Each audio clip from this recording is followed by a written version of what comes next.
And so, yeah, I mean, I think that the number one competition will be Boston. Yeah, and especially whatever happens with Tatum. If they can get him back looking decent, Yeah, they're the biggest threat in the East. sure. And the Vucevic thing, I'm curious to see. I think that move was made in mind, knowing I got to play physical with the Pistons. I got to have a big that can. He can shoot threes, but also make an impact around the rim too. I think that's we got to counter Jalen Duren move. Yep. That Boston made at the deadline. Look at you guys. No love for Cleveland. No, I just said Cleveland. You were walking in at the time. Yeah, I said Cleveland, depending on how things gel with James Harden. Things seem to be gelling pretty well with him. Yeah, for now. Yes, for now. But the thing that strikes me with Cleveland is at least the last couple games with them, Harden is not hunting shots. He's not getting selfish. He's actually doing his job of distributing the ball, and he's kept his scoring in check without having to go off for James Harden points. And they've won. It's good. I think there's three legitimate contenders in the Eastern Conference: Boston, Cleveland, and Detroit. No love for the Knicks? None. Not even a little. Screw the Knicks. What have they done? It was a joke. No, I understand. I'm just laying into it. I'm like, the Knicks.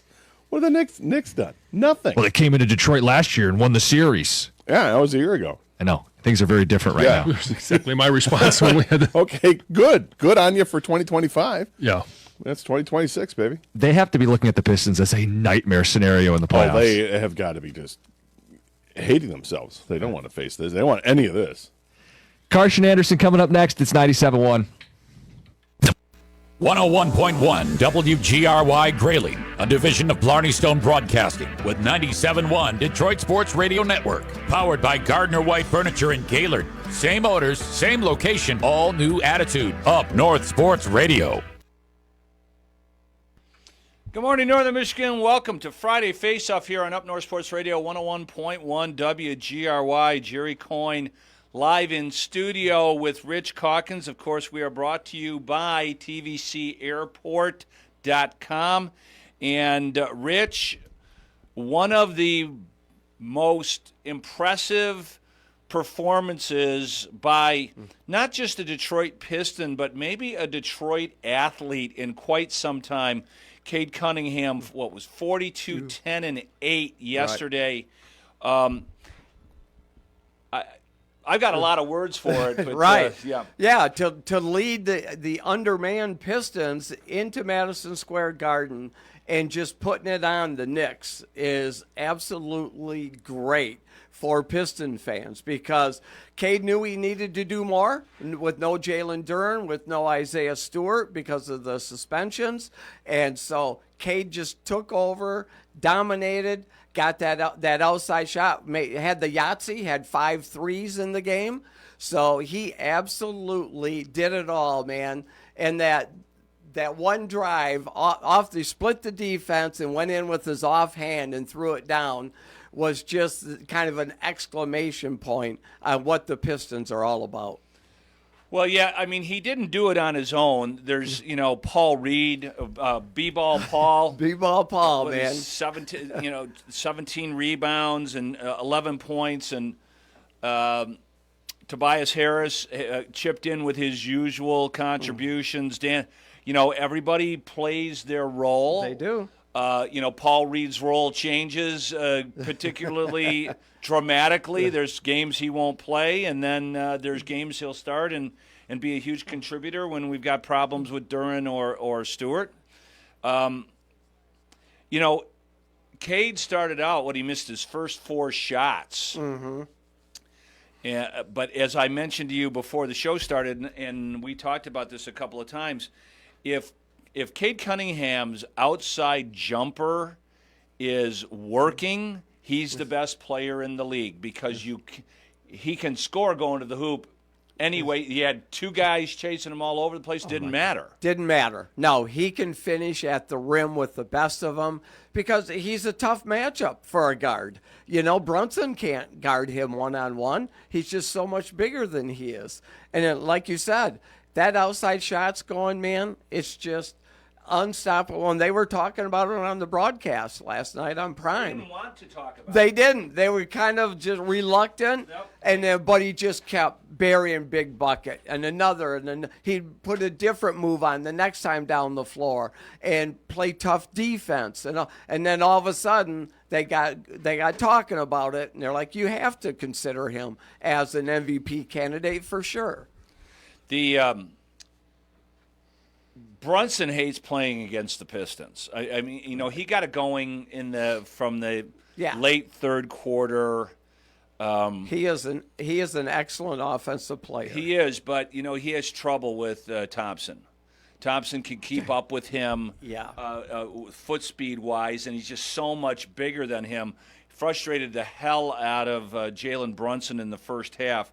He did get going. You look at some of the stats, that like Karl Anthony Towns had 21 and 12, but he's a liability for them against the Pistons. And what happens when Duren gets on the floor there? Exactly. I mean, Duren's going to manhandle him. And for him to not try to stop Cade on that drive to the middle, he backed away. Yeah. He backed away. did. And New York fans, they are all over him this morning about all of that because he didn't challenge Cade there. And that's what drives the Knick fans crazy about him, is that at times he plays soft, and they don't want that as Knick fans, and Karl Anthony Towns does that once in a while, and it just absolutely drives them crazy. But yeah, when the Pistons are rolling, man, I tell you what, that was such a fun game to see Spike Lee on the sidelines and all of the other types there that love the Knicks just sitting there going, woo. They were like impressed with how dominating the Pistons team is. Yeah, there's no doubt about it. I'm trying to pull up the records. I don't know what I mean, obviously that was not the all-time scoring record for the Pistons in a game. I don't know who has that. I mean, you could guess. It's probably not Grant Hill. I think it might be Kelly Tripucka, actually. Got into the 60s in a game once. From my recollection, this is the other thing I wanted to confirm, I don't think the Pistons have ever had an NBA MVP. Good point. Yeah. No, I don't. Think back. Tell me who it would be. Yeah. There's only two possibilities. Who, Bing or Bob Lanier? Lanier. Okay, those are the only two possibilities. Grant Hill, I know, didn't win an NBA MVP. But I do not believe that Bing may have won one. And I don't think that Cade's going to win this, the NBA MVP, unless the Pistons stay where they're at. They now have the best record in the NBA. Yes, they do. And he's the leader in assists. He's averaging right now 28 points and just under 11 assists a game. He's the assist leader in the league. And you definitely know that he wanted to put on a show last night. Definitely. In the Garden. Right. Yeah. And yes, and all of that. And then, you had yesterday on all the talk shows, Stephen A. was really going off saying, look, if these Knicks lose tonight to this Piston team without Duren, without Stewart, we're in big trouble. Big trouble. So right now, the panic button is being pushed by Stephen A. Smith and the rest of the Knick fans. And they talked about it on Get Up this morning, too, to basically lead the show after of course, the gold medal winning performance by the ladies hockey team. Well, yeah, of course. Either way, it was going to lead the show. Yes. I mean, it's in the Garden. Yeah. Who was it? Blake. Who was the one of the announcers? What's his name from the Miami Heat? Oh yeah. Wade. Yeah, Dwayne Wade. I've been in Madison Square Garden. I've been on that floor. Didn't play in a game there, but there's something incredibly special about that place. And we've seen some Michael Jordan go in there and Kobe Bryant in there. All the greats. LeBron James, Magic Johnson, you name it, Larry Bird, have all raised the level of their competition to play in front of that crowd, because there's no doubt that it's probably the most authentic basketball crowd in the world. Yeah, everyone that goes there that is anybody wants to put on a show in Madison Square Garden. Where the lights are the brightest and the people, where you just have all these famous people all around in the first few rows. It's big time basketball that's played there. And Cade, like you said, wanted to send a message, and he certainly did that. I mean, it was just emphatic. And so this is just really cool to see. Like you said about the MVP stuff. No Piston MVP. Okay, SGA would have to. He's still going to be out a week, by the way. So there's this other thing involved. You got to play 65 games. Yes, you do. Exactly. And then right now they showed that Cade is number 3 in the odds, in the betting odds to get MVP. So we'll see. They'll need to continue to play well, but what a great start after the All-Star break. 100%. The Pistons start out. They missed. I think they hit one of their first 9 shots. Yeah, I'm like, oh no, this is going to be one of those nights. Well, I wasn't sure about that, because they were still. I mean, the defense was already in there, and they were giving the Knicks a lot of fits offensively.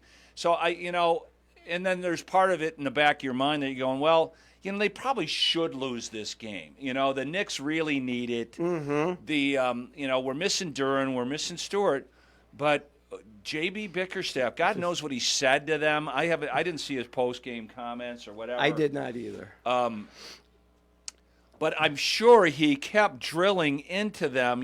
This is the team that stole our season last year, and they have played the Knicks with a whole bunch of I want it. Yeah. They've made those 3 matchups were like playoff games every single time.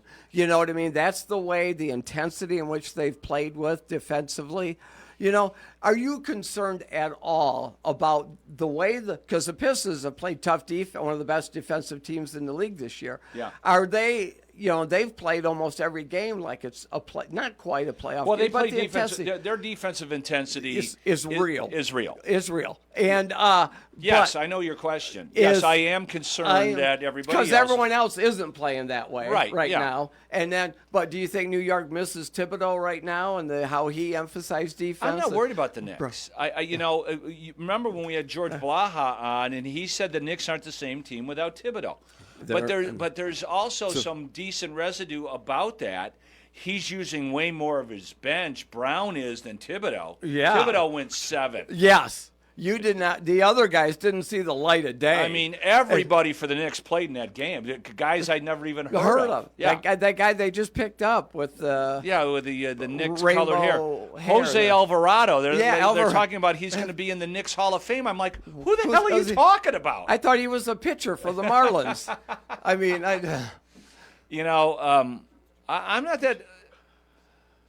No, I mean, and right, I'm the Clevelands of the world. That's a team that we'll see. James Harden is a horrible playoff player. I know.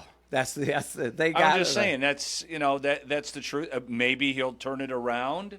The Cavs have a very interesting team. I'm sure Bickerstaff would love to see them in the playoffs. Yeah, I'm sure. Yes, I'm very sure of that. No doubt about it. I'm sure Bickerstaff would look across the bench and go, I like my team better than this team, right? And let's go at it. Thank you, by the way. And I think that's really the attitude.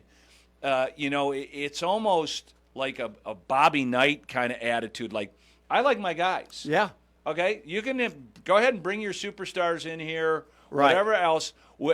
Number one, I know our effort level is going to be fantastic. Right. Now, I know that the effort level in the NBA playoffs always rises, and can the Pistons, that would be the question mark. Mm-hmm. Can the Pistons raise their intensity even higher than they're playing right now? Exactly. Without just fouling and hacking away and even when they get in some foul trouble, they've got some depth there that they do. I mean, it's fun to watch. And I hope you're watching now and listening now, folks. Yes. I don't like the NBA unless the Pistons are great. The Pistons are great. The best record in the NBA. Yeah, and- Jump on that bandwagon. We've got a couple of. They play the Spurs. Yeah. What is it on Tuesday?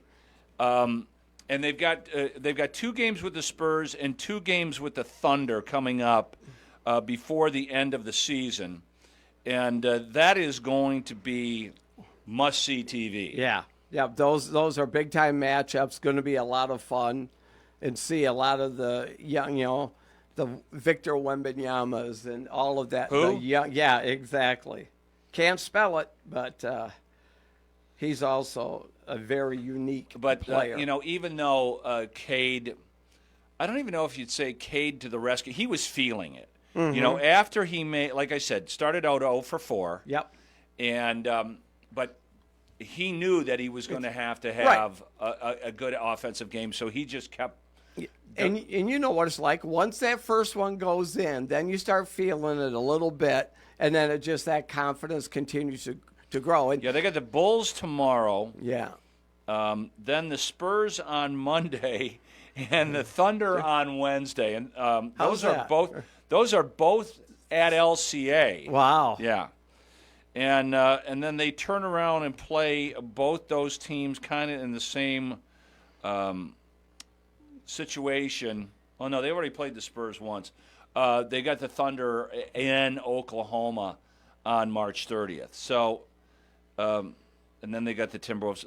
They still got a lot of meaningful basketball games left, and I'm sure that they want to maintain the number 1 seed. Yes, I think absolutely. They want that home court advantage, no question. On a little side note, did you realize that Indiana traded away your guy, Benedict Mathurin, I to did the not Clippers? notice that until I saw him show up in the stat sheet. Yeah. I mean, who did they get for him? I know. I was like, why would they give up him? I was stunned. The Clippers. That's almost a good move. Well, we got rid of Harden and we got Benedict Mathurin. It wasn't part of the same trade. No, but I think that's a plus for them for sure. Oh, no doubt. I love his game. Yeah, you liked him coming out of college. You thought he was a real good ball player, and I was shocked by that move, to be honest with you. Yeah, how did it not get the attention that at all? I know. I mean, it was real quiet. Yeah.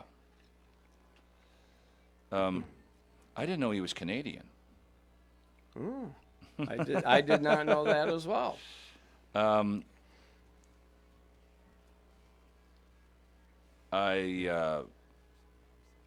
trying to see who they traded him for. Oh, But there is some concern. When the Cavs made that deal for Harden, they jumped to the top of the betting odds to saw win that. the Eastern Conference. So I don't know what that was about. it shows you the emotion of the bettors and the people like that. You know what I mean? Because of the name recognition and.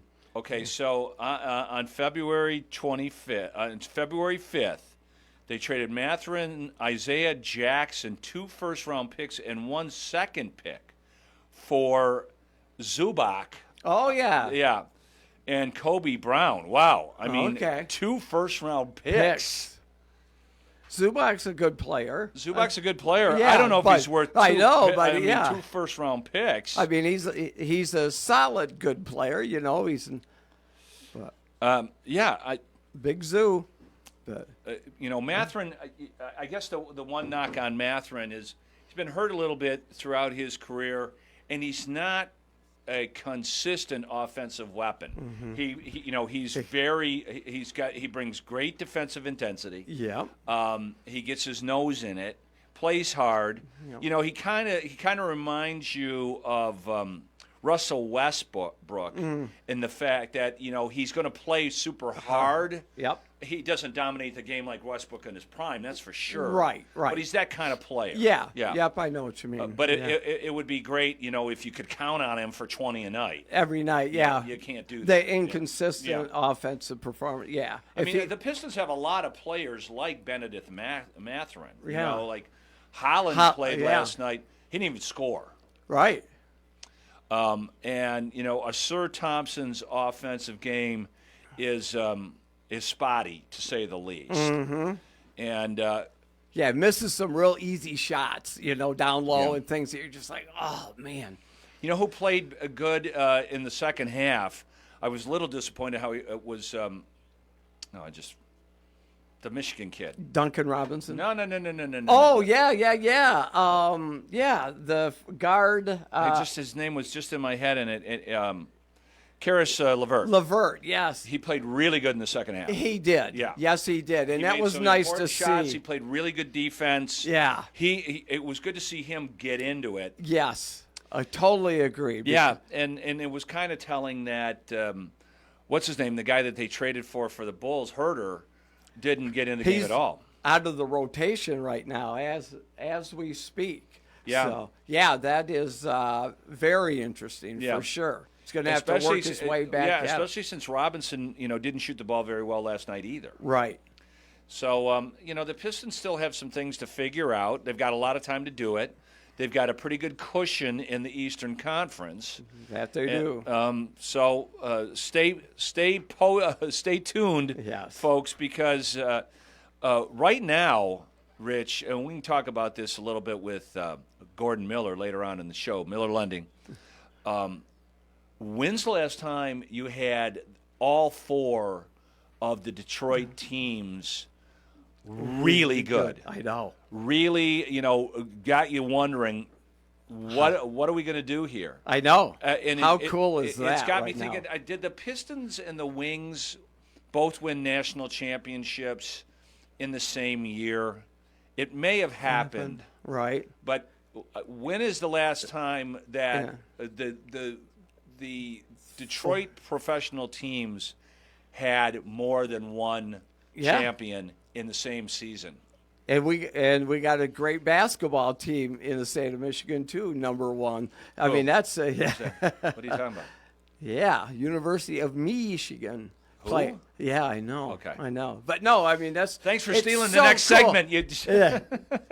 Yeah, you got Michigan. I mean, obviously they've got a massive game. We'll talk about that next when we get back here on Up North Sports Radio's Friday Face-Off, brought to us by TVCAirport.com. Nominations for the Traverse City Record Eagles Simply the Best 2026 Reader's Choice Contests are open. Nominate your favorite businesses, organizations, and professionals in Northern Michigan for well-deserved recognition. Nominate once daily in each category through Friday, May 8th. Simply the Best in 2025 broke records, more than 29,000 nominations and more than 39,000 votes. It's more important than ever to support your favorites and help them stand out above the rest. Simply the Best voting begins May 11th, so nominate now at record-eagle.com/simplythebest.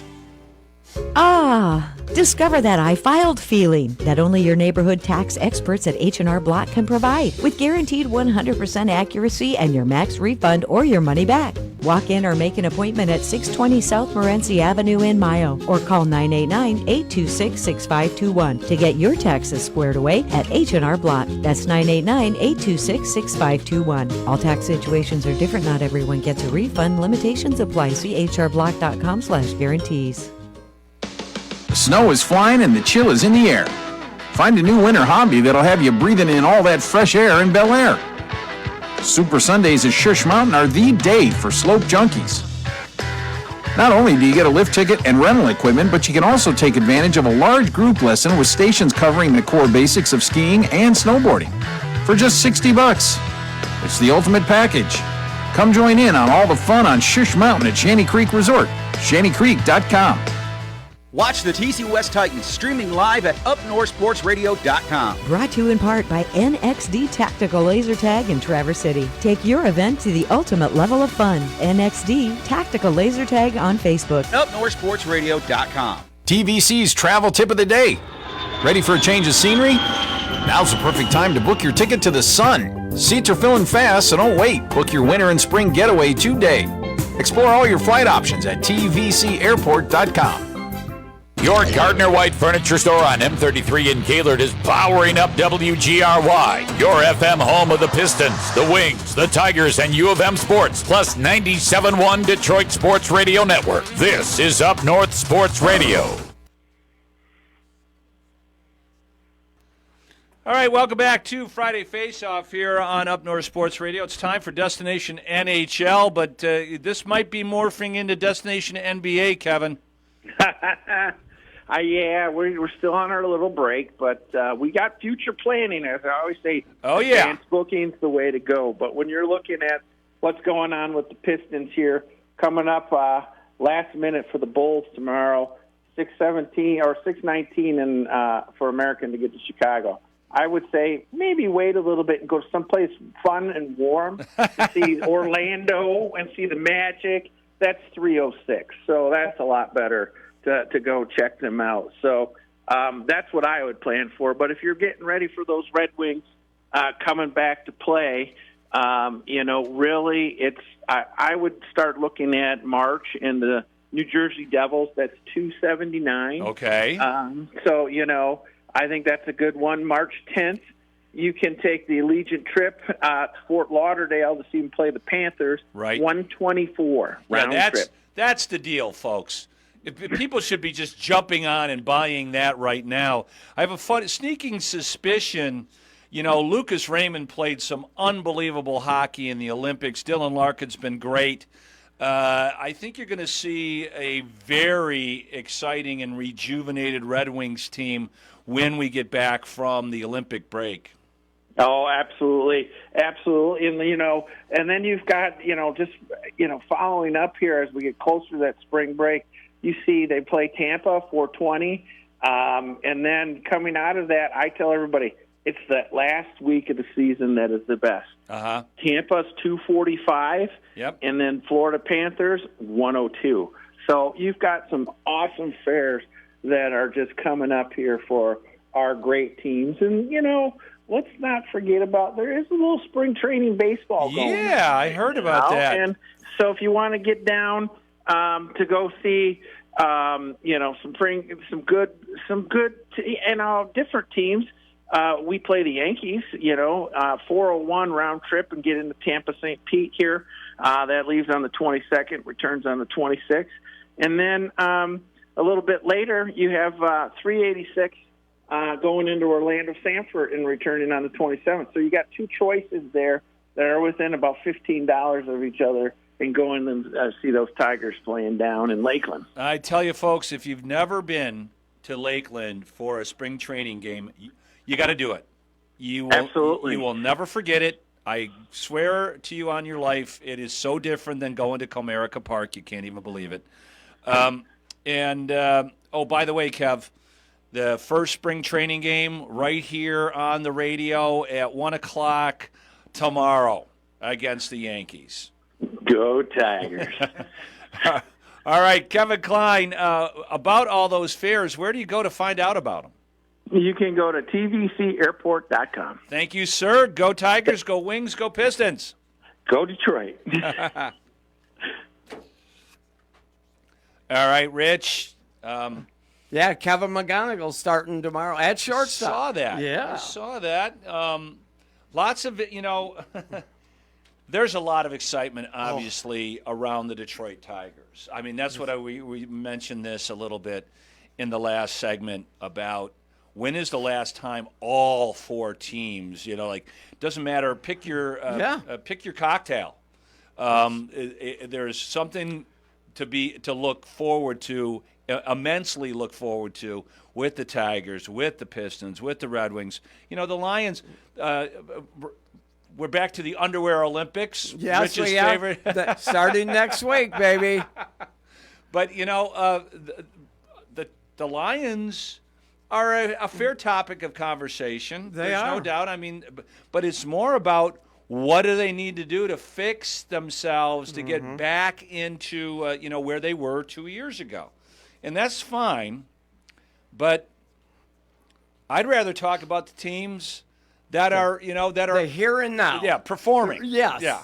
Yeah, And, because because for years haven't been able to. No. I mean, in the X number of years we've been doing this show, it's always. What are the been, Lions going to do with the third yes, pick of the draft? Exactly. Yeah, we're playing backseat GMs at this point. Yeah, but, what lottery pick are the Pistons going to get? You yes. know, yeah, it's a whole different other animal. It sure is. And so the Tigers, the soup du jour. Yeah, I saw McGonigal going to play. I think McGonigal's going to play a significant amount. First and foremost, they want to see what he does against Major League pitching. Exactly. He's never even played above Double-A. I know. That's exactly so right. I think that's most of that because even unless he has an amazing spring training where you go like, well, there's no way we can't. Right, yeah, if he hits 400. He's hitting 400 with 4 bombs and playing immaculate shortstop. You go, well, there you go. Yeah, you can't hold him back. Yeah, you can't hold him back. But more likely, he will start at AAA, and that's fine. It is. Except for AAA is all fastballs. You do not see all the exploding sliders and hanging curves and all the other stuff. That's not really what you see at AAA. And there's no way they're going to only bring him up if he plays every day. He's not going to be a rotational guy. He is an everyday player, and he's got to be ready for that. I think Skubal starts on Tuesday. I haven't seen who's going to be pitching for the tomorrow, but you can listen to that. There's nothing quite like sitting up here, driving around or looking out your window at the snow. Hearing baseball on the radio. Because you could just hear the birds singing in the background. That means spring is around the corner. Dan Dickerson. I think Dickerson's doing it. It's weird. The spring training, they have different announcers on there. They don't have Dickerson the whole time. Not that I care. So I don't want to get into but it's a good listen no matter what. No matter what. You've got, the beginnings of a Tiger baseball season that, has at least a decent possibility of making a very deep playoff run. Right. And especially now, the television thing is all different now. It's going to be harder to watch Tigers, so listen to them right here. I don't know if you're going to have to buy the MLB package. There's could be. Yeah. I think it is. I mean, that's who's doing the games this year. Yeah, is Major over. League Baseball. Yeah. So I'm sure there's a way to get the product. It's not going to be free. No, not like Tiger Baseball on the radio. It is free right here on 101.1 WGRY.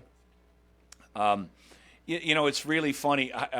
You can't swing a dead cat without seeing the video of Verlander's first pitching session. Bullpen session there, yeah.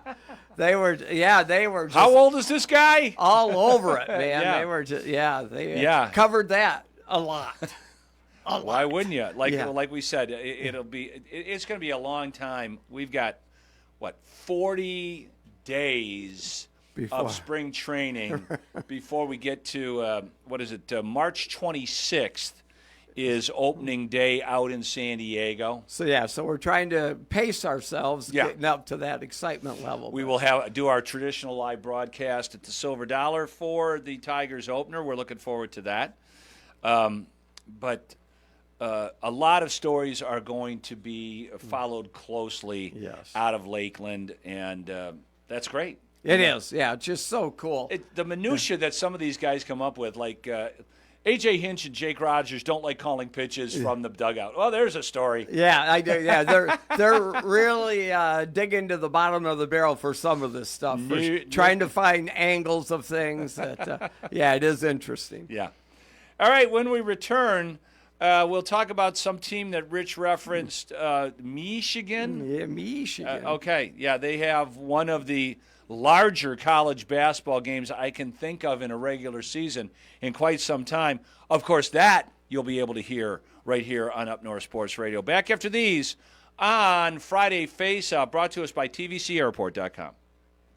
It's time for the Up North Sports Radio Northern Michigan Trail Report, brought to you by your Michigan Toro authorized dealer, Outdoor Equipment Co. in Houghton Lake, Lansing, and Detroit. OutdoorEquipCO.com. Toro, count on it. I'm Melissa Sullivan, outdoor enthusiast and your host. It's time to gear up, Michigan, because the end of February is packed with high-octane action and vintage soul. The adrenaline hits the ice February 20th through the 22nd for Fast Eddie's Ice Bash in Prudenville. Whether it's grudge racing or ovals, you can run it if you brung it. From sleds and ATVs to race cars and trucks. That same weekend, head north for the 34th annual Top of the Lake Show and Ride in Nobbinway to celebrate the legends of the trail. If you're looking for some more speed on Saturday, February 21st, catch Racing with the Saints in St. Charles for vintage oval racing on their quarter-mile track. Then finish the month strong on Saturday, February 28th. Head to West Branch for the Ogemaw Hills Snowmobile Club open house for guided vintage rides, rake dogs, and a shot at winning a youth ATV or $500 in cash. Remember to ride smart, ride right, and don't leave your trash. Leave a good impression. Visit us on upnorthsportsradio.com for more information on how to ride safe. This has been your Up North Sports Radio Northern Michigan Trail Report, brought to you by your Michigan Toro authorized dealer, Outdoor Equipment Co. in Houghton Lake, Lansing, and Detroit. OutdoorEquipCo.com. Toro, count on it. Outdoor Equipment Co. is more than just a dealership. They're a local family-owned company with 3 locations across Michigan, carrying the top brands in power sports, marine, and outdoor equipment like Tahoe Pontoon, Kawasaki, Toro, and more. Whether you're shopping for a new unit or you need parts, service, or warranty work, you need to see the experts at Outdoor Equipment Co., Michigan's trusted source for sales, service, and parts. For the Outdoor Equipment Co. location nearest you, head to OutdoorEquipCo.com. Catch all the action of Traverse City West Titans sports, streaming live at UpNorthSportsRadio.com. Brought to you in part by Traverse Outdoor, your full-service landscape and irrigation contractor. TraverseOutdoor.com. TC West Titans sports on UpNorthSportsRadio.com. Watch the TC West Titans streaming live at UpNorthSportsRadio.com. Brought to you by Fox Grand Traverse Ford Lincoln, FGTFord.com. TC West Titans on UpNorthSportsRadio.com. Welcome back to Friday Face-Off here on Up North Sports Radio. Brought to us by TVCAirport.com. Jerry Coyne, Rich Calkins in studio. Yeah, Rich, a lot of people thought that Michigan might have a little bit of problems at Purdue, one of the tougher places to play in the Big Ten in basketball. And I don't know if you watched the game. You guys had a game. I had a game that night, yeah. At Mackey. And it was loud. It was loud. It could be it's usually a house of horrors for most every road. Well, the team. last 2 times Michigan's played there, they lost by 28 and 26. Yeah. That included last year, May's first team, which was not a bad Michigan team. It was not. They got run out of the gymnasium. This Michigan team is special. It is. They're loaded. They have 8 great players that will play on any other team in NCAA basketball. McKinney would start anywhere else, and he's averaging like 12 minutes a game. Right. Maddie is just really improving game by game. It's going to be super, super interesting to see.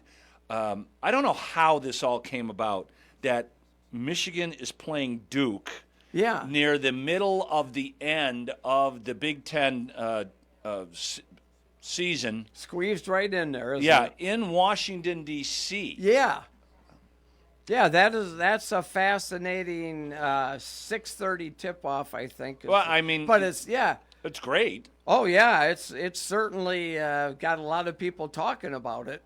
That's for sure. And but no, it's in Michigan as they're so unselfish that no one person, they like you said, they have eight different guys could be the high scorer on any given night. Yeah. I mean, it's just, it could be Luxembourg, it could be Cadeau, it could be Johnson, it could be, anybody. It's just wild. But they also play really good team basketball. Right. Their defensive concepts are super solid. For a group of guys that just got put together in November. It usually doesn't work like this. No, it does not work like that. It didn't work for Michigan like that last year. It took them almost the entire year to learn how to play together. Cadeau has been, he was wildly inconsistent in the first half of this season. The last couple of weeks, he's been great. He's not turning the ball over. He's shooting the ball better. He's distributing it better. He's turning into a real point guard. And, a lot of people think that this Carlos Boozer Jr. is going to be the player of the year. He's having a fantastic season. We'll see what it's like when he's got to deal with this front line of That's right. Yeah, I don't think he's seen a front line quite like No, I don't know if Michigan. they'll put Lux on him or Johnson on him. Yeah. But no matter what, you've got a rim protector and Matty. It's Mara, excuse me. Yeah. I'm putting his first and last name Right. together to make It's one all right. name. Yeah. No, it just does. I mean, when I can't watch the games, I watch the highlights, of course. He's just such a valuable piece, having a big 7-foot-plus guy down there to rim protect and rebound and do everything. And the guy's got some offensive skills. He's shot a few three-pointers, which is surprising. He runs the floor rather well. He's gotten better at that. Yeah. The whole team plays with a confidence because they don't have to rely on one guy. Yeah. And so you don't have to play afraid.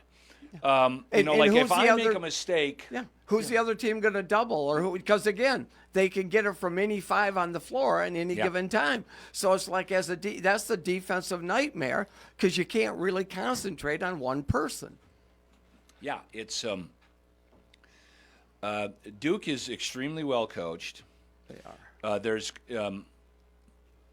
This is almost hearkening back to the old days when Michigan and Duke were great. Yeah.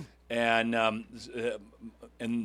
they played each other like 6 or 7 years in a row in that not in the preseason, but before their conference schedules would kick in. So this should be probably the most viewed regular season game, I would think, in a long time. Yeah, I don't know if it'll. They had, I believe, this latest North Carolina Duke game. I don't know if it set an all-time regular season record, but I know that there was a ton of viewership in there. In the 4 million, 5 million range. Yeah, so, wow. In North Carolina, they're beat up right now. They got some injuries, and they're dropping and right now. And I don't know if they're going to get healed up in time for. No, there's going to be a lot of eyeballs on this game, and so you'll see.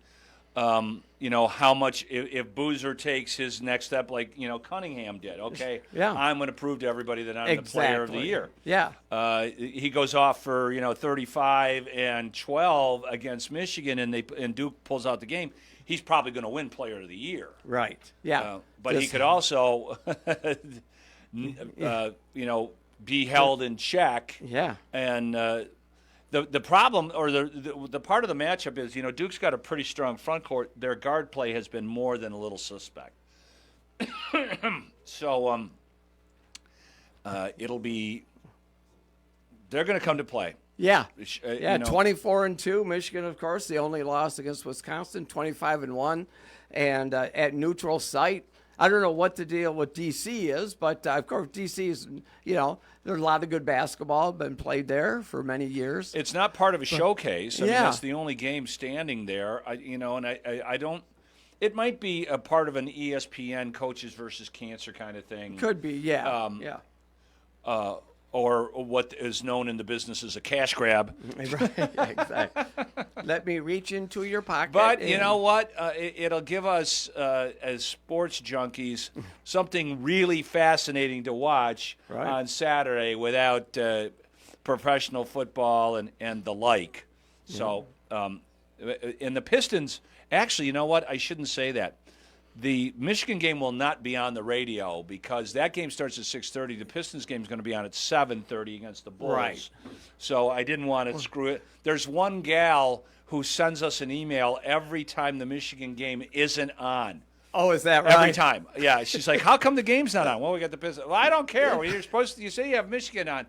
Well, I'm telling you right now, the Michigan game is not on the radio. Right. The Detroit Tigers will be on at 1 o'clock, and the Pistons will be on at 7:30 versus the Bulls. So remember, when we cover that many teams, remember at some point something's got to give. You only have one signal, yes, and that's the way it goes. So, we do appreciate you listening in. Back after these on Up North. Oh, I got to do we got our traditional hang time segment. Yes. Lindsay, I don't know what she's doing. She might be getting the buffet ready for this weekend. Shush Mountain is 100% open, even though the weather has been not fantastic, although it's snowing right now. It is snowing like crazy right outside of our windows here at the studios in Grayling. They have a 4-foot base and is in great shape. Honestly, the timing couldn't be better to be heading into our big spring events. So March 7th is the Slush Cup. That's where skiers and riders attempt to cross a 40-foot icy pond. Some make it, some don't, and everyone loves watching either way. They do. There's a costume event, yard games, foods, drinks, the whole thing. The Irish weekend is the next weekend, March 14th, the last blast of the season, Irish style. We're talking themed activities all day. Our Blarney Stone Rail Jam. I don't know how we got sponsoring that. I better check on that. I got to check into that. Yeah, what happened? And we're saving guests some green on the lodging, just $99 a night. Wow. Over St. Patty's Day weekend, folks, at Shanty Creek and Shush Mountain. And then Denim Day, March 21st, dig out your best denim because it's snow. Show up in jeans. Lift tickets are only $10 all day. No jeans, no deal. Simple as that. It's a great way if you want to spend the night. Rooms are just $89 a night, March 21st, that weekend. So, and we're probably sure to get some more snow.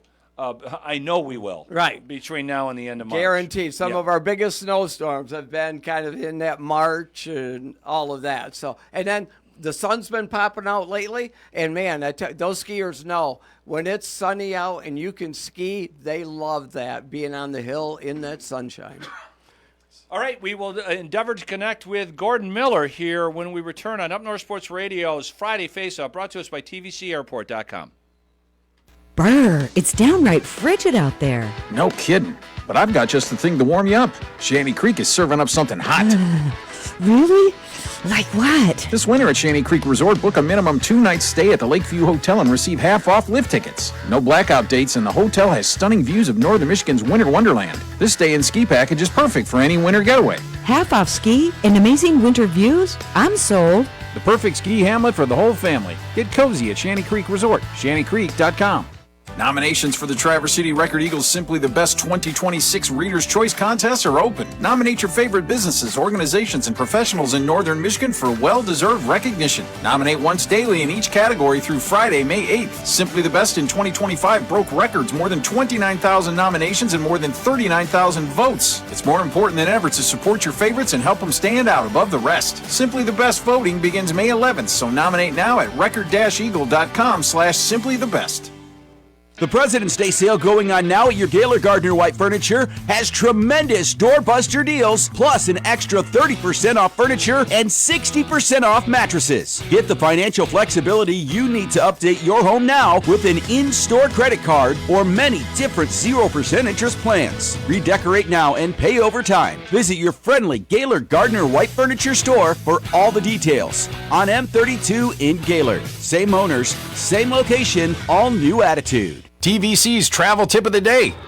Ready for a change of scenery? Now's the perfect time to book your ticket to the sun. Seats are filling fast, so don't wait. Book your winter and spring getaway today. Explore all your flight options at tvcairport.com. Love is in the air this February at Benetham's. Have a romantic dinner any night with monthly specials like oysters Rockefeller, coconut shrimp, seafood cioppino, or a 14-ounce New York strip. Visit Benethams.com and make your reservation today. Benethams, for the true love of food. They say laughter's the best medicine, so skip the doctor's office and come to Bay Mills Resort and Casino instead. Join us for Comedy Club every Friday through April 24th. Different comics and still $5. Grab your friends, grab your seats, and get ready to howl. Doors open up at 7:30, show starts at 8. Bay Mills Resort and Casino, Comedy Club, Fridays, $5. You can't even buy a fancy coffee for that. Like us on Facebook or visit baymillscasinos.com for more information. Get fired up with Detroit Pistons basketball. Brought to you in part by Northern Mechanical, your Bryant Heating and Cooling dealer for more than 29 years. NorthernMechanical.com. Detroit Pistons basketball right here on 101.1 WGRY, Up North Sports Radio. This is Up North Sports Radio, 101.1 WGRY. Powered by Gardner White Furniture on M33 in Gaylord. Same owners, same location, all new attitude.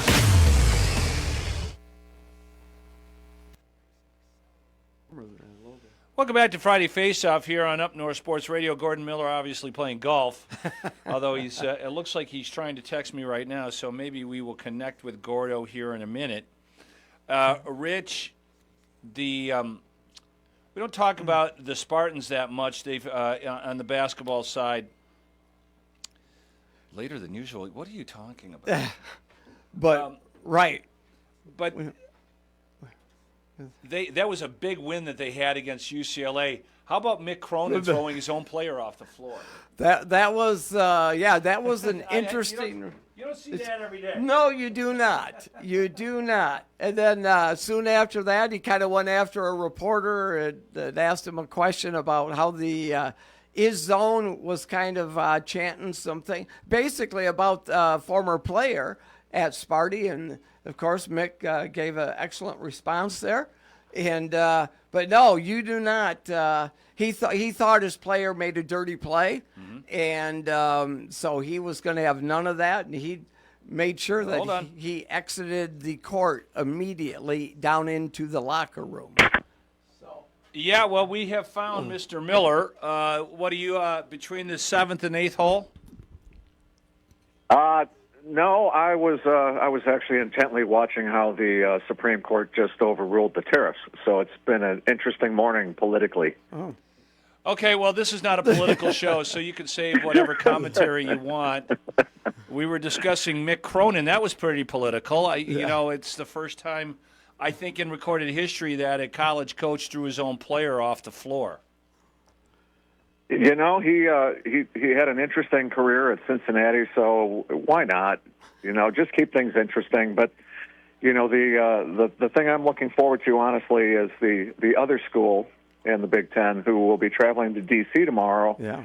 And my boys and I and my brother will be in attendance for that game. So really looking forward to that Duke-Michigan game tomorrow night. No.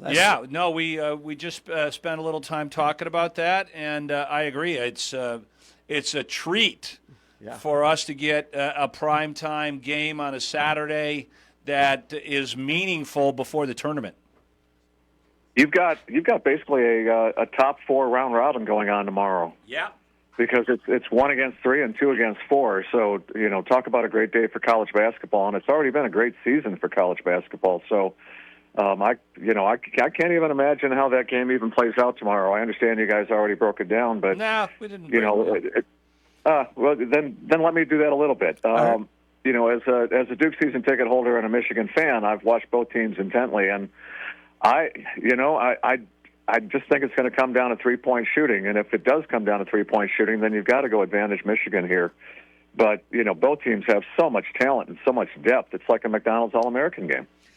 Yeah, after the Cade Cunningham performance last night, I've got to figure that Carlos Boozer's got it in the back of his head that this is the way he can cement his Player of the Year candidacy if he goes for like 35 and 11. I don't know if Michigan's front line is going to allow that to happen, but that's kind of the premier matchup, right? Is are they going to put Lux on him one-on-one? And what can Boozer do against the best front line in college basketball? Well, the other aspect there is that Duke likes to drive a lot, and they score a lot inside the paint. But you've got, Mara, who basically, shuts everybody down inside. You've got, Michigan's got more height than Duke has faced all year. Right. And Duke's got, more talent pretty much than anybody Michigan's faced all year. So I'm interested to see the contrast of styles. I think what I expect is that Duke's going to put up, 25 threes or more in this game to try to pull that size out of the lane a little bit. But, just a they don't fun shoot game it to so go well. to. I mean, the Dukes, what are they shooting from three? It's not spectacular. No, and they're streaky, and that's where it's going to be interesting because Isaiah Evans always has that ability to do his best, Curry impersonation, and then, should he get hot, and even Caden, the little boozer has been better from three good. lately. Mm-hmm. So so it's I still think that's what decides the game. But if it's not, if it's over before the last 5 minutes of that game, conclude, I would be shocked. I would be shocked. You know Duke way better than I do, and it doesn't happen very often. But I, in the back of my mind, see them playing a ton of zone against Michigan.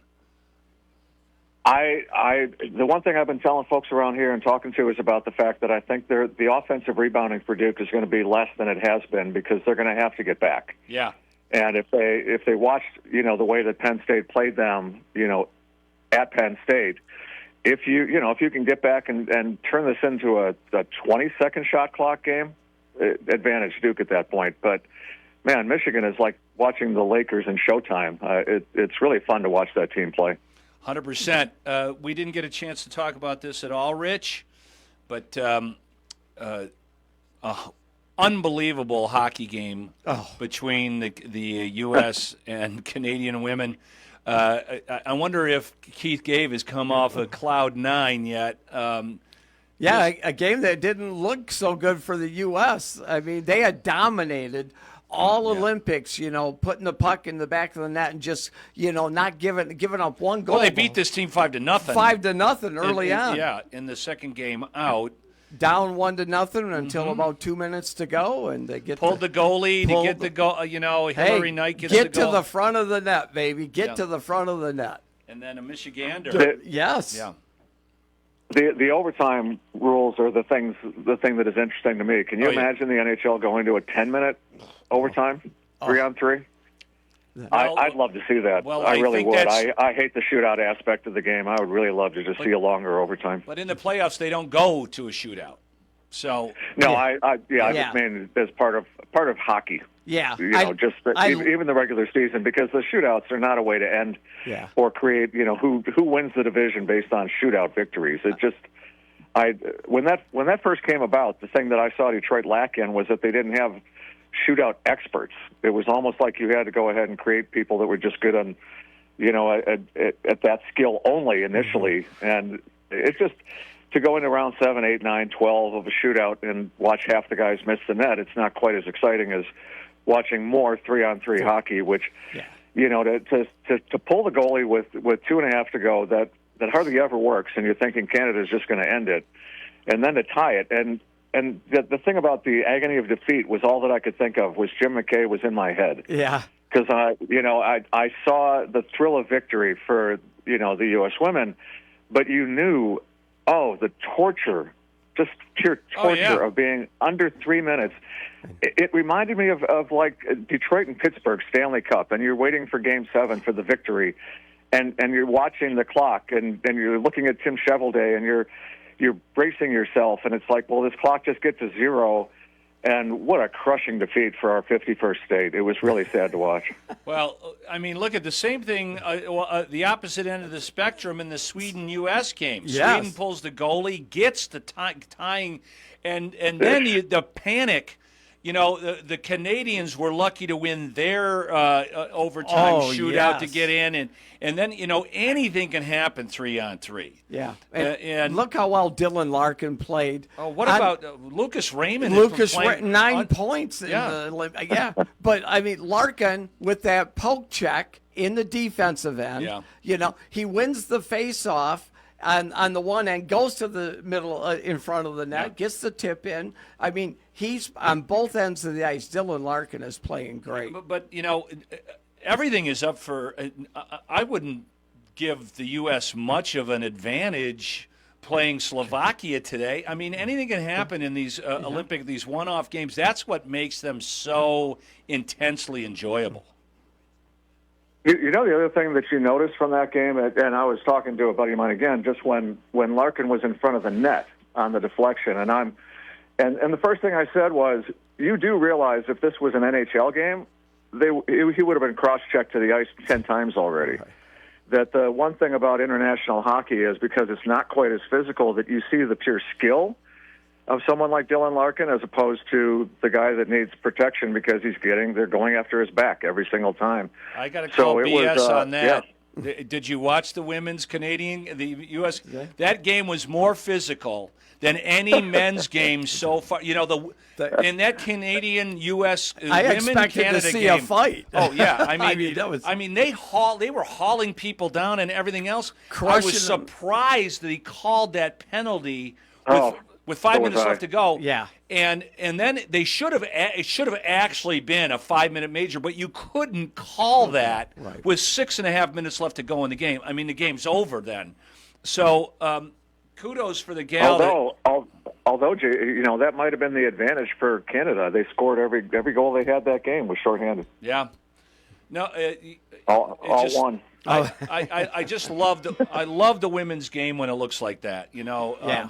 And it's just like my daughter played at Wisconsin, and the girls, you know, do play a little less physical game, except for when Wisconsin plays Minnesota, or when the U.S. plays Canada. That's just, and the refs know it too. They do. I mean, and like you said, the international game is a little less physical. Although that Sweden USA, you know, you're right, Larkin. You know, if you look at that play, Gordon, if you go back at it. The reason why he didn't get cross-checked is because I can't remember what other player skated through back around Larkin on the other end and kind of drew the attention away, and Larkin didn't have anybody beating on him to get his stick on the ground. It was actually a brilliantly play designed by the who's coaching for the Americans now? I can't remember. Yeah, John Cooper. No, Cooper's for Canada. Yeah. That's not Herb Brooks. I forget who it is, so that's bad. No, I know. It's some guy from the NHL. I'm almost certain of it. But yeah, it's the Olympics. I was just happy that there was an alternative to curling because I'm kind of curlinged out. Between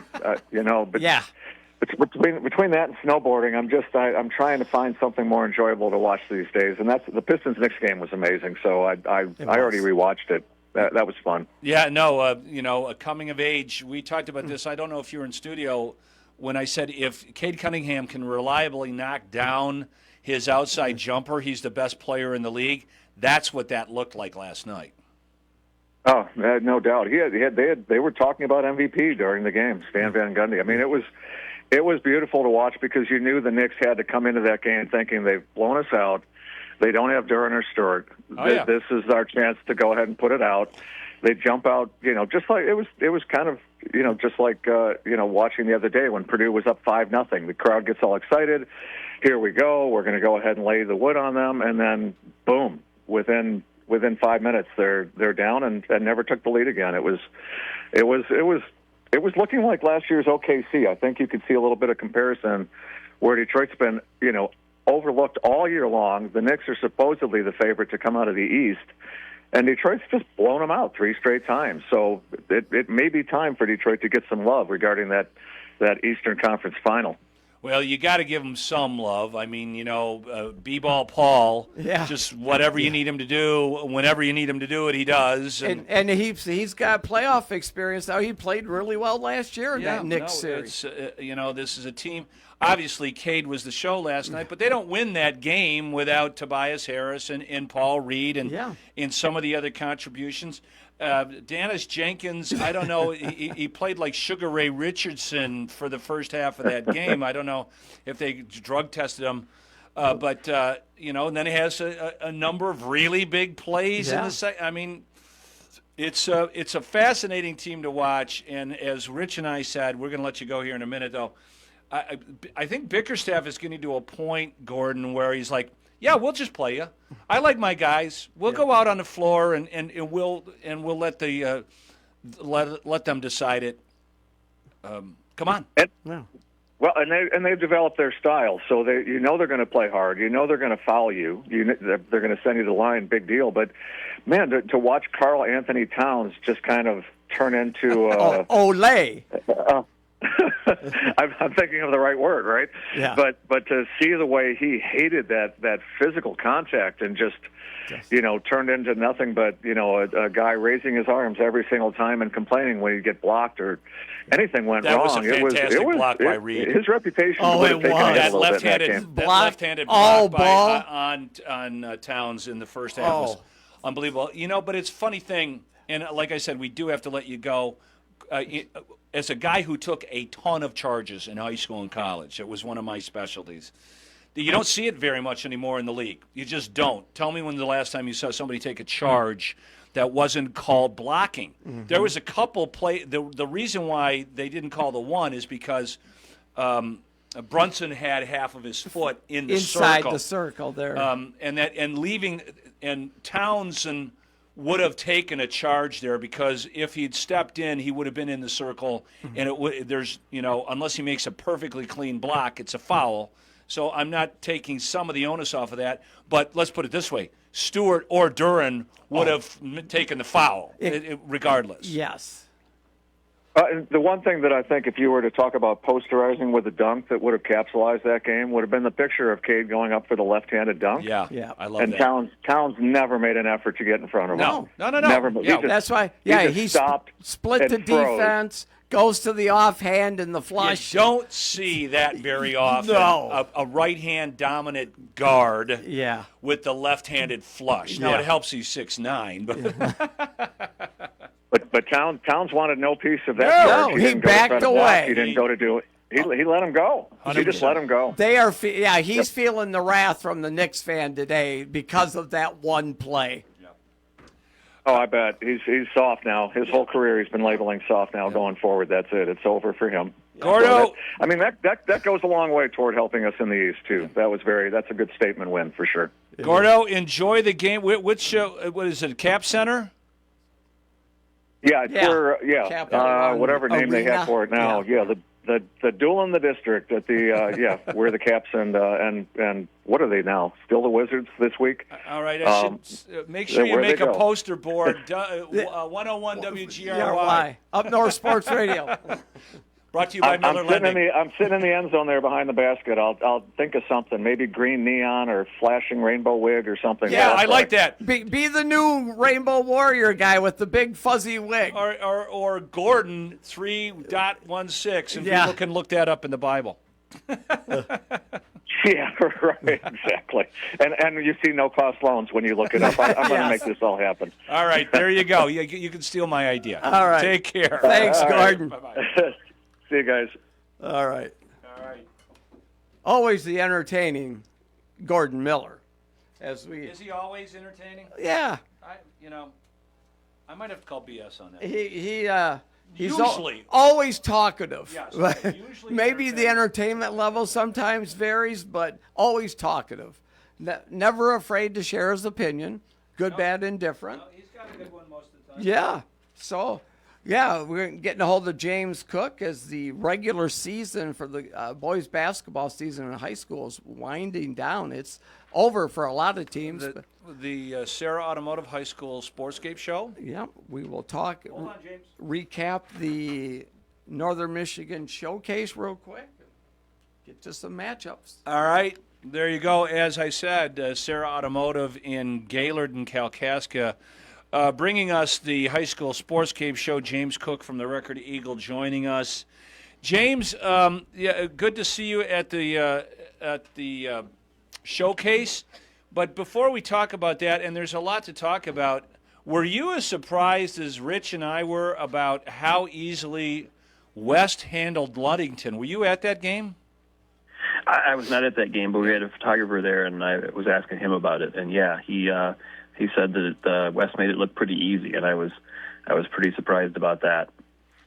Yeah, they were really. Same thing with Grandview. I thought Grandview would give West a lot more problems as well. I don't know if those teams were not as advertised, or the Ludington travel isn't that much. Grandview had a little ways to come, right, to play in the middle of the day. Both teams played the night before, and the bus ride was the difference for sure. They had some height, but West is playing their best basketball. West is playing extraordinarily great team ball. That's They have figured out their roles. They figured out how to put Rival in this whole situation. Yeah. He stepped up his defensive intensity amazingly because he was not interested in playing defense in the first half of the year.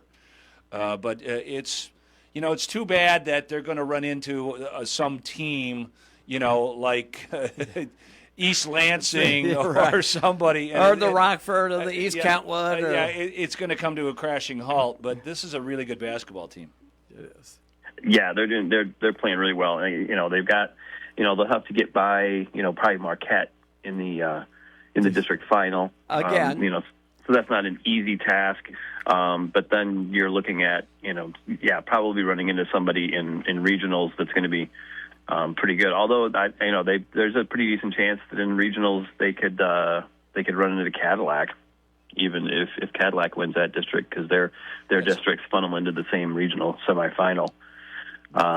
Because so if Cadillac wins that district, which it's a lackluster district that Cadillac's in this year. Yeah, the Bay City Western. They're usually in with Ludington. They're usually in that bracket of death there. But no, they got a good draw. Cadillac did this year for sure. Yeah, they've got Mount Pleasant. Mount Pleasant's like 15 win team, so they're pretty good. That's probably in the Saginaw Valley. The rest of that district is it's not very good. Cadillac they'll be playing Midland Dow in the game Wednesday because Dow has to play Bay City Central on Monday, and Bay City Central has won one game all season. So the Cadillac will have Midland Dow on Wednesday pretty much assuredly, and then probably Mount Pleasant in the final. So and then if TC West gets through their district, they would match up with Cadillac in the regionals. After where they go after that, who comes out of there is, anybody's guess. You're right. I mean, unfortunately, I don't know. I haven't figured out how it looks like all signs pointing to the fact that West would have to travel to Marquette. I know how that happens. That's borderline insane to me. It is. I mean, that formula needs to be reconfigured because of that non-conference schedule that West played. You could stack that up with some of the best teams in the state. Yeah, it was just an absolute gauntlet. And in Marquette, they're not playing at a neutral site. Yeah. I mean, it's just 3 years in a row. If that takes place, it'll be 3 years in a row up at Marquette for a district championship. Yeah. So then, and then in the regional finals for West, you're looking at the possibility if they get that far, obviously, of that they're not going to run into like the Saginaw and Flint teams. They're going to run into Grand Rapids area teams in the regional final. So, so the possibility is there.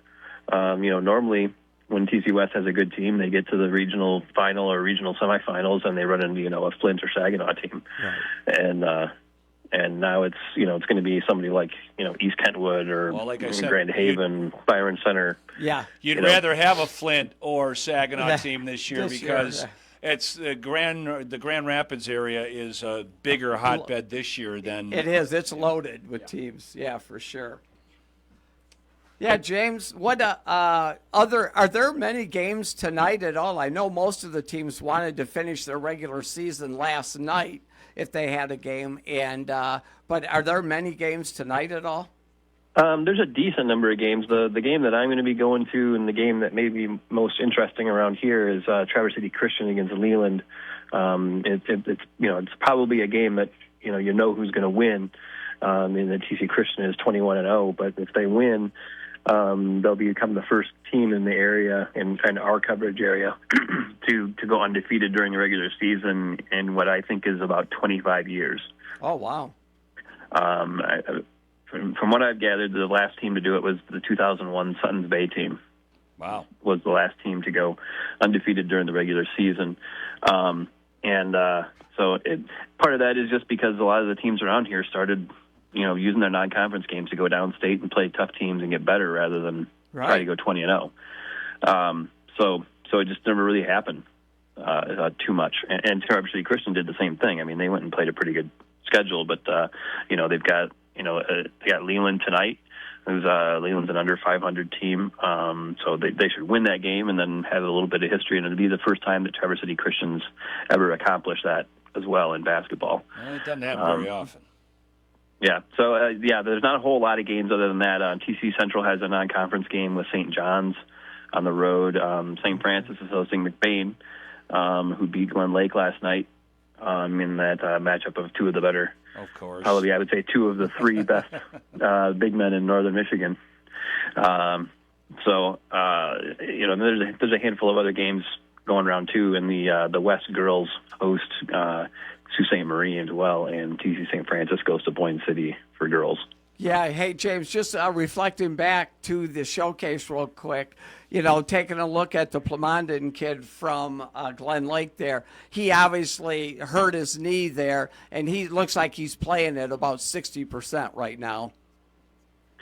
Yeah, he's played pretty well the last couple of games that I've seen. He wears that sleeve on his leg all the time. He had I think it was 38 points the other day against Benzie. He had 19 last night against McBain, but he was battling foul trouble the whole game, and so was Clayton Hooker for McBain. So I think Hooker ended up with 23-ish points or whatever. But the big battle that we were hoping between the two big guys there didn't quite materialize because they both kind of got into some foul trouble pretty early. I think they both had 3 fouls in the second quarter. Okay. Yeah. I was impressed that Isthmian Westwood team, they're not very big, but man, I tell you what, they played good ball. Yeah, they did. They pressed Glen Lake and they got them out of their game. Yeah. The first quarter of that game, they were able to just to beat that press and get into their half court and just pounded the ball inside with Plamondon, and Westwood didn't have an answer. But then when that press started working in the second quarter, it was a completely different game, and they just weren't able to get the ball to Plamondon the rest of the game, and Westwood just kind of took off from there. And that's pretty much what they did against Glen Lake and McBain in the playoffs last year, where they knocked out both of them, two of the better teams in the area. Well, when you really know how to run your press, and that team did. Yeah. I talked to Glen Lake's coach sitting in the bleachers there afterwards, and he's like, "We weren't ready for it." Yeah. Yeah. It's just plain and simple. Right. They out-hustled us. How many turnovers do they have? I mean. Yeah. It was a ton. 16. Yeah. It was. Yeah. You don't win a lot of basketball games turning the ball over 4 times as much as the team you're playing against. Right. Yeah. Glen Lake. Yeah, that's the game that they have to kind of draw on because there's a decent chance that they could play Westwood again. Press, they will do it. That would not be good because we've talked about this a lot. It's hard to replicate great presses in practice. Yes. One team just it's like. Trying to practice against a veer offense in football or whatever. You're just like, how do we do this? I don't even know how to run the damn thing. When you run the spread. Yeah. Get the freshman team in there and tell them to run like maniacs. Right. But when you We're have trying to replicate like Lamar Jackson, right, exactly. Who do we have in practice that can be Lamar Jackson? But especially when how they run that press and then know how to cordon people off and get the two guys on a player where he panics and can't make the play out of the trap. Yeah, it's just really difficult to replicate. Yeah, no question. And Glen Lake doesn't have a great ball handler. Right. Yeah. So they do have some good ball handlers. They just don't have big size against the ball handlers, so that it can't go over the top of the press as easily. I guess maybe the one hope is that maybe they were like, hey, we know how to beat this press, but we're not going to do it here in the regular season. We're going to save it for the postseason. I kind of doubt that, but it's one thing that kind of is in the back of my mind that they're like looking ahead to these guys in the playoffs. Right on the half court line and throw it way up in the air. Yeah. I mean, but who am I to? I don't know anything. So. So what we got games starting on Monday, right? Yeah. Yeah. Districts. Yep, districts start on Monday. They do. Yeah, pretty decent number of games. Yeah. Do you have your district figured out where you're going to head? I'm not 100% sure where I'm going to go on Monday night. Maybe Elk Rapids. Maybe there's only one game in that thing on Monday, though, so I'll probably find something that has two competitive games on Monday. And I haven't looked through exactly all the districts yet. But, okay. Well, it's weird because it- some of them have stationary districts, some of them play. Yeah, some are traditional, some are non-traditional. Oh, yeah. It's a mix pretty and much. match. Aside from the one that West is in, they're pretty much all traditional formats, and brackets. West is the only one where the teams are so far apart that they're that the geography makes it takes impossible. precedence over the MPR ranking. Yeah. Which is frustrating sometimes. But even that, I think they're going to hold to that. It's just going to maybe depend on where the finals are. The rest of the West graphic or district is pretty well set. Yeah. Yeah, let's, for example, Monday night, Grayling takes on Kingsley at Sheboygan, and that's the 5:30 tip-off, and then at 7 o'clock is Kalkaska Sault Ste. Marie, and that's at Sheboygan as well, so that's another traditional type of district. Yeah, well, at least that makes Yeah. it fair. Yeah, exactly. Sioux playing there. Yeah. Yeah, and Sheboygan's the only team in that whole district with a winning record, and they're playing at home. It's pretty convenient. Oh, one team I wanted to mention, JC, that the Gladwin Flying G's, we cover them in football heavily, obviously, and all that, but they're 19-1 in basketball this Wow. year. Yeah, the Flying G's getting it done on the court. All right. Does our I got to get to know their head coach. I was going to say we'll work our way through the football coach into the basketball coach. There you go. All right, James. Anything before we let you go? No, I think that should be good. I mean, there's Saturdays like individual wrestling regionals, so there's some stuff going on tomorrow as well. Yeah. The Mansalona district is one that should be pretty good too. You've got Mansalona and East Jordan have both won 20 games already. So that should be a pretty good final if that happens. And But St. they've got Harbor Mary's Springs is and in then that Lakes to get district. by. Yeah. So they'll, We still got another week or so before we get into hockey playoffs, right? No, the hockey playoffs started this week. Oh, okay. Yep. Traverse City Central plays tonight. They play Alpena, who's a team that they split with during the regular season. They beat the Mid-Michigan Raptors, which is a team out of Mount Pleasant, 8-0 on Wednesday, I believe it was. And then the Bay Raps won 2-1 last night over the Badgers, the Lakeshore Badgers team based out of Manistee. So they'll play in their regional final next week. I take it West was already eliminated since you didn't mention them. Yeah, West lost to Grand Rapids Forest Hills Eastern, I think it was, on Tuesday in the first round. Okay.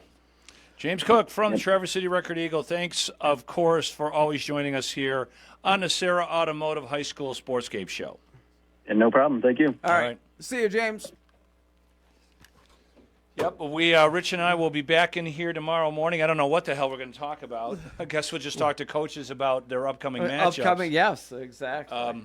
We're getting down to the hot pepper sauce of the basketball season, and then girls start up the week after. So yeah, it's busy time for. Remember, Coach Pat Schmidt was concerned because this week, Monday night, they played the Glen Lake girls, stepping up in competition. Yep. They won that game. Okay. But yeah, good win for the Lady Snowbirds there.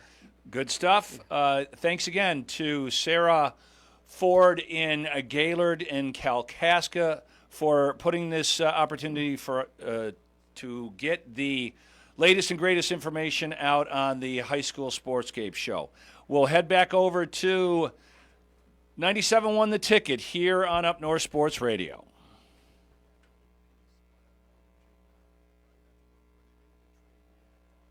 Well, it was kind of light. We did expect something bigger and better, but didn't get that in return.